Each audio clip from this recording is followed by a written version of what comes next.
నమస్తే సార్, మీ పేరు? నా పేరు Mallu Kapotham Reddy. My practising advocate in high court. Jaipal Reddy గారి గురించి చెప్పండి. జైపాల్ రెడ్డి గారితో నాకు మంచి ర్యాపోర్ట్ ఉండే. ఎందుకంటే వారు వచ్చి మిర్యాలగూడ పార్లమెంట్లో పోటీ చేసిన సందర్భంగా వారి విజయం కోసం మేము తోడ్పడ్డాము. మాది కమ్యూనిస్ట్ బ్యాక్గ్రౌండ్ అయినప్పటికీ కూడా ఫస్ట్ టైము కాంగ్రెస్ వ్యక్తికి ఓట్లు వేయించడం అంటే జైపాల్ రెడ్డి గారి కొరకే వేసినాం. జైపాల్ రెడ్డి గారు మాట్లాడుతుంటే ఇట్లా ఇంగ్లీష్ మాట్లాడాలనే ప్రేరణ కలిగేది. He is a source of inspiration to the physically challenged persons also, what I believe. Though he passed away on 18th July 2019 and he was born on 16th January 1942.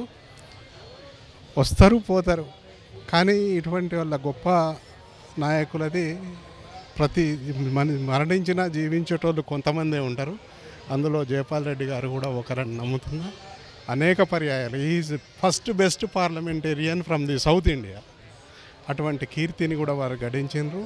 వారు పాలకపక్షంలో ఉన్న ప్రతిపక్ష నాయకుడిగా చేసిన, మరి పాలకపక్ష మంత్రిగా చేసిన చాలా గొప్పగా పాత్ర.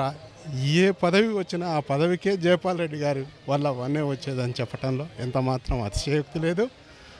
జైపాల్ రెడ్డి గారి పేరు మహబూబ్ నగర్ జిల్లాకు కానీ ఏదో జిల్లాకు పెట్టి మరి వారి యొక్క నామస్మరణ ఎప్పటికీ సజీవంగా ఉండే విధంగా ఈ వచ్చే ప్రభుత్వాలు కూడా తీసుకోవాలని నేను కోరుతా ఉన్నా.